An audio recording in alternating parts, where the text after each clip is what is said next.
gagas roka gagas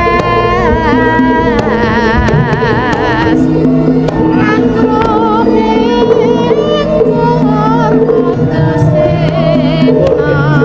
ngaso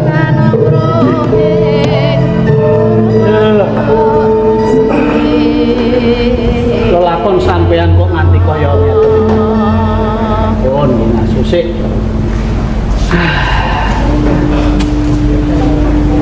mesake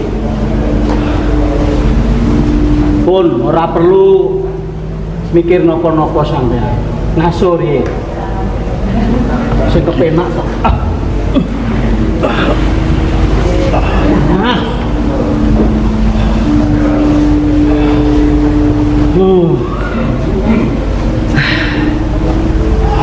kani ngoyo tenan wong iki ya wis ben karben ngasuh sartara aku tak nyambi rengeng-rengeng mbok menawa iso nglipur atine apa syukur iso dadi srana ras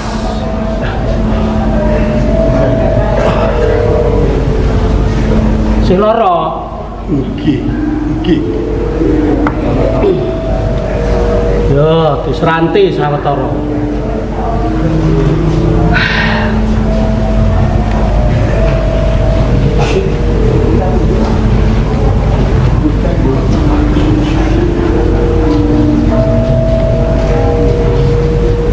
ana crita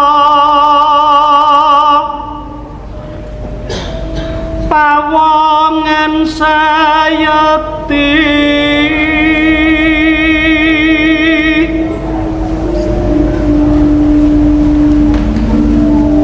ingkang pantes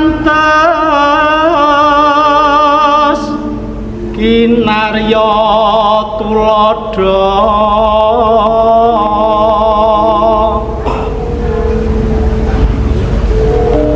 luhur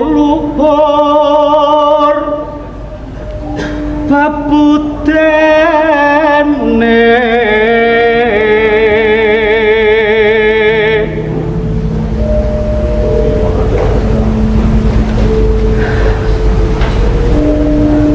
watak satriya tuhu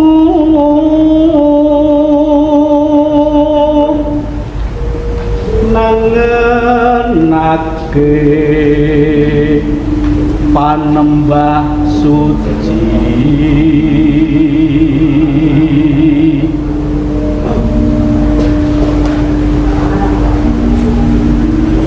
paring kawruh utama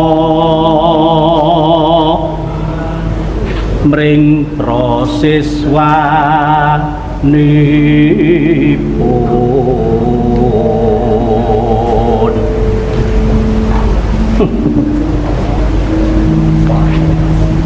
dasar sekti mandraguna datan mokal trisiswa satu bekti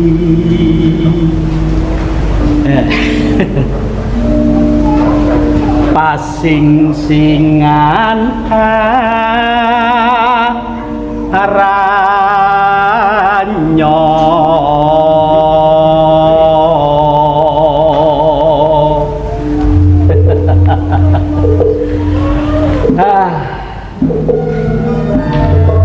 nyuwun pangestu Bapak Guru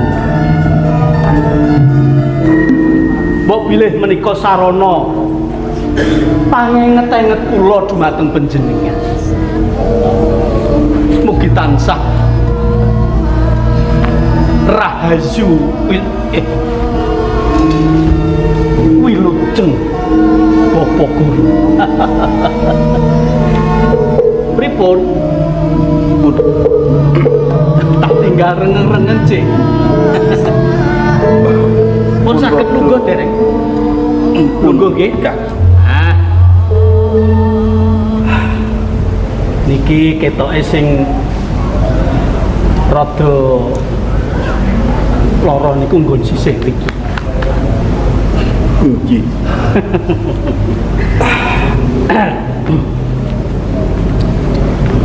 Nuwun sewu Kang. Pripun? Kula mpun mapan teng mriki. Ning kula dereng ngerti kalih sampeyan. Sampeyan niku sinten? Oh. Kula niku nggih ming wong desa ngriki mawon. Ngriki niku jenenge tlatah Pudak Pungkuran. Pudak Pungkuran. Nggih, adoh nek saka Kutagara. Terus nami sampeyan sinten, Kang? Kula Nggih. jeneng kula niku Paniling. Paniling. Nggih. Lah nek sampean ketoke gagah piteksa. Kula maesa jenar. Mboten, Kang. Maesa jenar. Nggih. Maesa jenar. Nuwun sewu. Nggih tau krungu kula niku. Nggih, Kakang Paniling sampeyan. nggih kula Paniling. Niki wau kok sampeyan niku ngidung napa pripun? Lha Tembang niki wau. niki nggih mung renge-rengeng ura-ura. Kula niku laming kelingan kalih guru kula. Kok sampeyan ngidung karep sampeyan napa to, Kang? Napa gunane kidung niku kangge napa? Oh. Niki lak nut naluri para sepuh biyen. Para kuna ngarani niku kidung utawa ura-ura. Nggih ana sing ngarani niku jane lak nggih iso dadi wujud donga. Niku tembang niku wau tembang macapat dandang gula. Niku iso nggo srana nentremke ati nek umpamane sampean niku lara awake ya iso yen iso ngrasake lho. Nggih. Niku iso nggo srana tamba. Iso gumregah. Malah sing jeneng tembang niku iso dienggo nggugah. Niki greget. Maune wong kuwi ora gelem nyambut gawe apa-apa, apa lumrah awake, apa sedih pikire, goreh atine, njur nembang, ura-ura. Niku iso gumregah. Lah kok sampean sing dirasake pripun? Nggih. Mpun rada enteng. Nah, niku merga saka tembang kula niku wae. Nuwun sewu. Nggih, Kakang Paniling. pripun? Menawi kula mirengaken cakepan tembang ingkang panjenengan kidungaken kala wau Nggih. kados ngalembono setunggaling tiyang. Napa nggih ngoten? Oh. Dadi sampean niku wau cakepane tembang ki anu to. Krungu njuk Wijene ini wong kula mapan wonten riki. Oh. Nggih sadurunge kula ngaturke panuwun dene sampean ya ora ketang kepiye wae wis gelem ngrasake tembang sing kula napa tembangke niki wau. Nggih. Niku lak wujud napa nggih pangalembono kula niku kelingan kalih guru kula. Guru niku guru sing patut utawa pantes di nggo tepa palupi. Asmane Ki Pasingsingan. Oh. Mun nate mireng dereng? Pasingsingan. Nggih. Nek nuwun sewu lho, Kang. Nek sak ngertos kula Pasingsingan niku mboten kaya sing jenengan kidung kene iki wae. Nggih kaya ngoten niku. jenengan Diajar Pasingsingan niku wah piyayine iki lembah manah. Tur ya Sekti Mahambara. Putra siswane iki telu. Tumindake utama. Mergo apa sing diwelek ngilmu saka guru ning putra siswane kuwi bener-bener dinggo cagake urip, dinggo pathokane leh lumaku ing alam bebrayan iki, ngono lho. sampean kleru. Pasingsingan niku mboten kaya sing sampean kidung kene. Pasingsingan niku wong elek, pengis, gaweane dolanan bocah wadon. Molimo niku dilakoni dening Pasingsingan. Nek murite pancen nggih telu, ning mboten kaya sing jenengan ngendikake niku. Pasingsingan niku elek, Kang.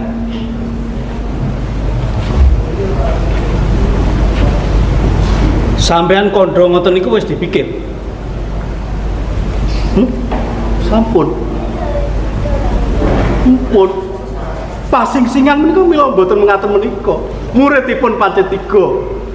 Lawa Ijo, Watu Gunung, Wadas Gunung.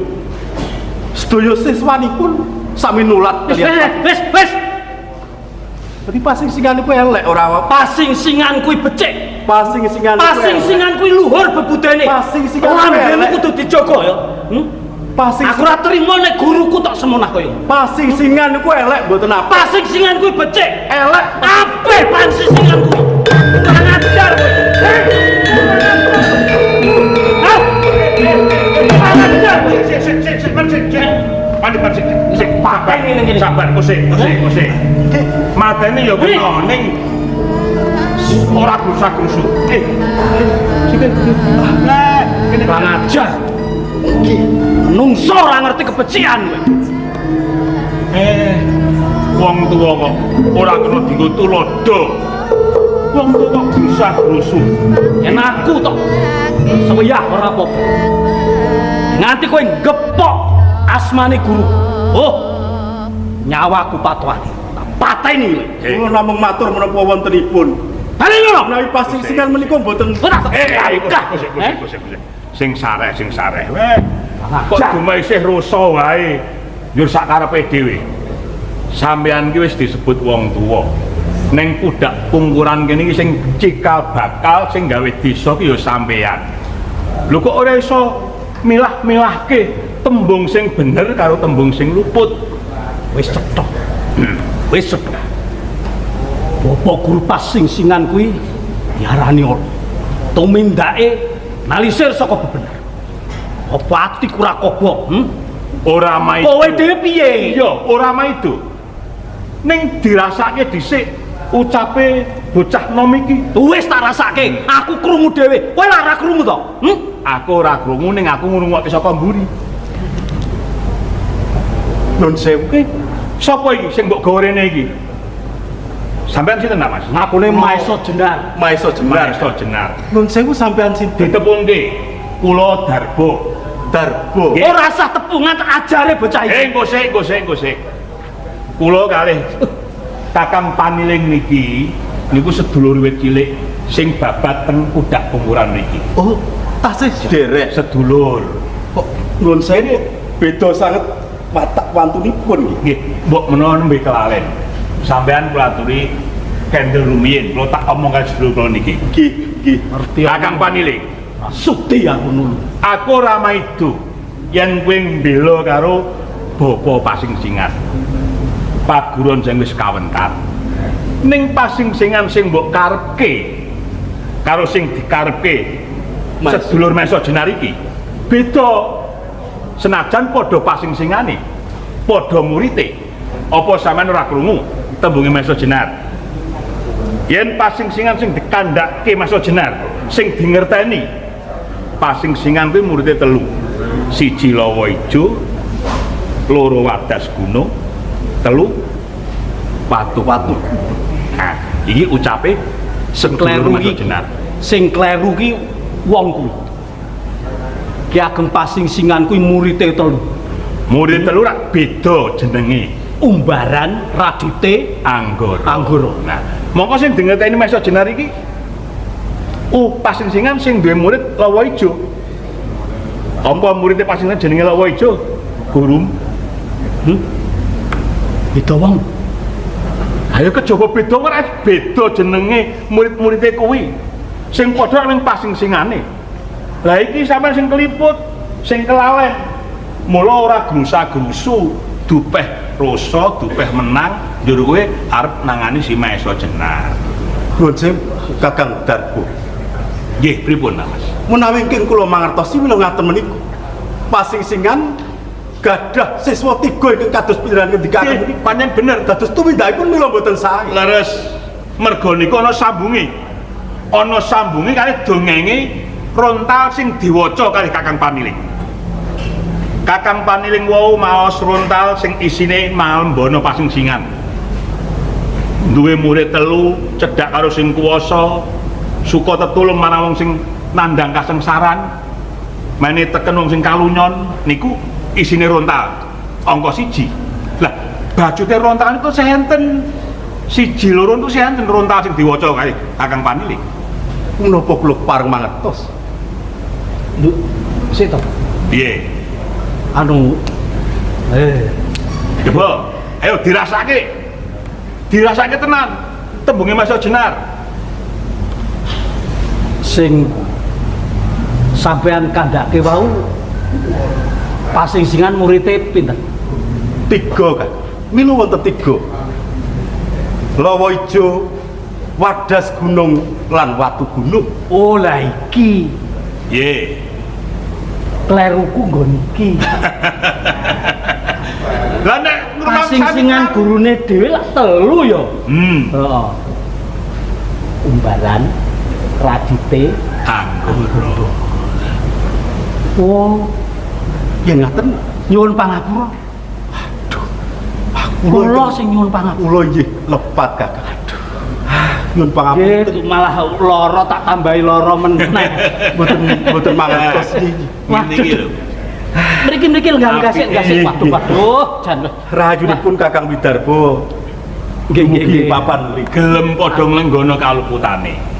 Nuwun sewu, wong tuwa akeh lupute. Sok kadang kala kula akoni nak Mas, kula sing kleru. Pun dede sampean malah kula sing kleru. Rebut Sampun. kleru niku luwih becik timbangane rebut. Nah. Bener. Nggih. Nggih.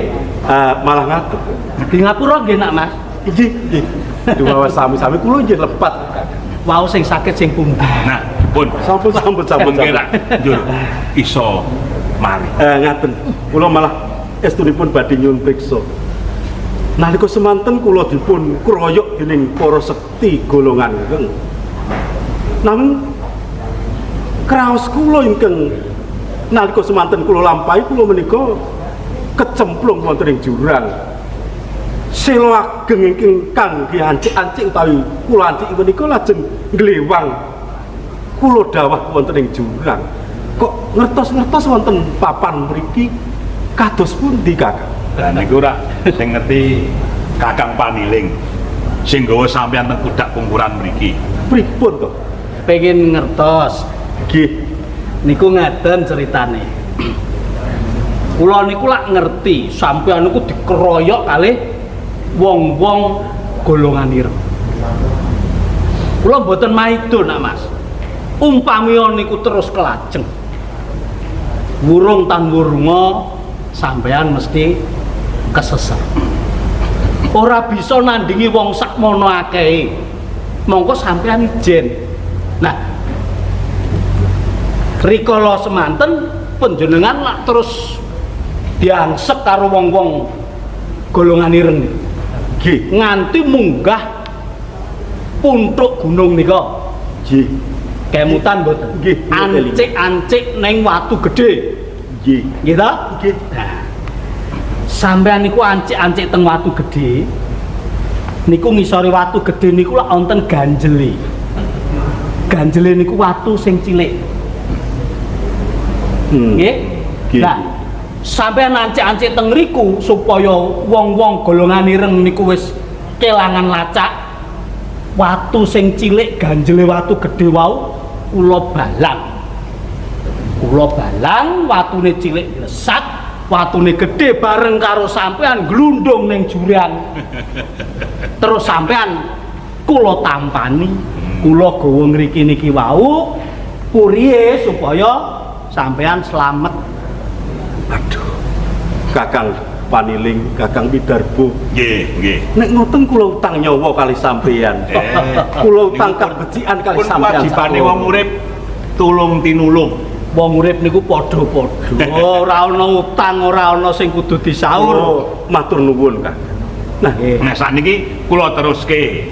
nggih. Kula bacutke dongenge Le Maca Rontal Kakang Paniling wau. Nggih. Sampeyan rak seneng nggone maca ben ngerti terus iki piye pasingsingan niku. Niki wau nembe sak padha. Nah, sak padha. Pondo. Niku jane wonten 3. Sing kula waca lagi sak padha. Lah ingkang kalih Ah sing loro ki ketelingsut. Ah niku sing nyimpen kula. Hah? Sing nyimpen kula. Oh. Nah, Malah wonten diwiten. sambetipun kalian cakepan kula wau. nggih. Dadi pancen pasingsingan sing kula ngerteni kalih dingerteni kalih Kakang Paniling. Pasingsingan niku apik. Duwe murid 3 cacahe. 1 jenenge Umbaran, 2 Radite, 3 Anggara. Nah, reh ning pasingsingan niku wis rumangsa sepuh kepengin nglintirake paguron pasingsingan dhateng murite. Sing ditresnani murid sing angka 2 jenenge Radite. Kalih pasingsingan diparingi pusaka 4 cacahe. Pusaka paguron pasingsingan. 1 wujuding topeng, angka 2 wujuding jubah klawu, angka 3 wujudipun pusaka Kiai Suluh. Lajeng angka 51 akik klabang sak yuta. Nah, niku diparingi kalih Radite. Nah, sakwise diparingi Radite, Umbaran reh ning murid tuwa rumangsa meri kepengin duweni pusaka 4 cacahe niku wau. Kanthi licike Umbaran ngejokke bojone dikon milut si Radite. Saestu kelampahan. Bojone Umbaran dikongkon milut Radite kepilut seneng kali bojone Umbaran. Nah, lajeng dipun konangan Umbaran. Reneng konangan bojone disenengi Radite, Umbaran nesu. Lajeng Radite nganggono keluputane. Njur kepiye yen saiki bojoku mbok ursuwi. Nah, sak menika kanthi prajanjen dipun sekseni kalian Anggara. Radite lan Umbaran ijol-ijolan bojo kali pusaka. Bojone dipek Radite, pusaka 4 cacahe niku wau dipek si Umbaran. Lajeng Radite rumangsa gelo cuwatine. Mergo sakwise dadi bojone Radite, bojone Umbaran niku pejah. Mergo ngenes sakwise bojone Umbaran mati, lajeng Radite kaliyan Anggara sumpah selawase ora bakal duwe bojo, sumpah wadat. Ajeng sumingkir nyingkiri gebyaring donya, sumingkir wonten ing desa Pudak Pungkuran. Lajeng mawi singlon Radite mawi singlon Paniling, Anggara mawi singlon Darbo. Menawi ngaten panjenengan menika Anggara lan Radite. Leres.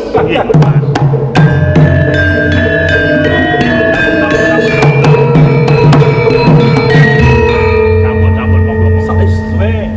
Kula men dlentrehke ben cetha. Mboten mangertos saestu. Menawi panjenengan cariyos ngandharaken cariyos ngaten menika kateranganipun panjenengan piyambak Kakang Anggara lan Radite. Nah, mila wonten pasingsingan kalih. Sing pasingsingan apik niku guru kula kalih gurune Kakang Radite. Sing pasingsingan jenengan ndikake niku nggih murid pasingsingan sing jenenge Umbaran. Wis Anggara. Piye, Kakang? Lelakone pancen kaya ngono. Aku dhewe ya wis ngrumangsani luput ing ngarsane Bapak Guru Lan aku karo kowe saiki wis mapan ning budak pungkuran iki wis ngungkurake kadonya. Ya. Dadi sing jeneng apa wae sing wis tak duweni, wujud topeng, jubah, pusaka lan liya-liyane. Kuwi wis digawa dening Umbah. Lan aku ya rumangsa kleru, rumangsa luput yen to wong sing tak tresnani mergo aku kepilut kuwi nganti tumekeng tewas. Ya bojone Kakang Umbaran. Kula dados mangertos sakmenika. Ngaten cariyosipun. Yen ngaten menapa wonten sambetipun kalian pasingsingan ingkang kula sumerepi ingkang ugi ngagem jubah klawu lan saben-saben mawi sing kula utawi topeng. Nggih, kula mangertos lan kula nderek priatos lelampahan ingkang katemah wonten panjenengan lan Kakang Raditi. Nggih, mbok menawa sedaya niku kangge panebusing dosa kula kalian Kakang Paniling mapan wonten ing dusun Bunguran mriki. Nanging tasih wonten kewajiban sing kudu ndika rampungake. Lah ngaten Kakang. Ya. Nak Mas Maesa Jenar. Kula Mila panjenengan menika kedah wilujeng. Awit taksih wonten bab ingkang kedah ndika rampung. Sak sampunipun sawetawis raga menika sampun enteng, kula mboten ateges nundung Nak Mas. Kepareng Nak Mas Maesa Jenar enggal-enggal dumugi wonten ing banyu biru. Amargi tlatah banyu biru ing sak mangke kawontenanipun menika tasih tintrip. Lan kula ugi titip waris tunggal banyu biru Arya Saloka menika wonten sak lebeting bebaya. Kakang sak menika kula kemutan. Mila menika kewajiban kula jagi oleh Arya Saloka lan perdikan banyu biru. Yen ngaten sampun ngantos kedangun. Kula nyuwun pamit, nyuwun pangestu ndika kekalih. Mugi-mugi kula saged nindakaken jejiban menika, Kakang. Lebda ing karya Nak Mas Maesa Jenar. Pareng kula nyuwun pamit Mugi saged namung damel rahayu ngantos mugi ing dusun Banyu. sampun Kakang Anggoro, Kakang Radit.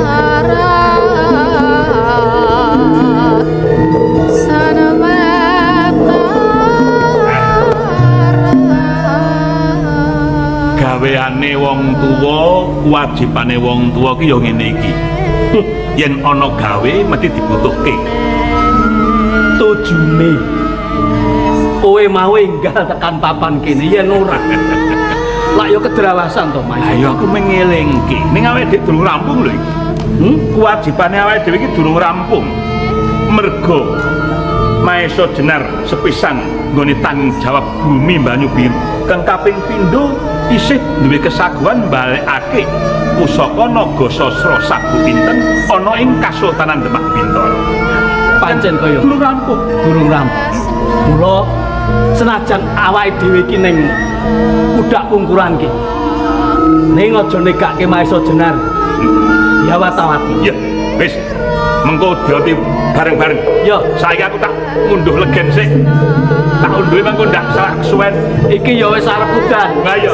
Kae parine tak lebokke sisik. Kono, Ya ya. ngunduh legen.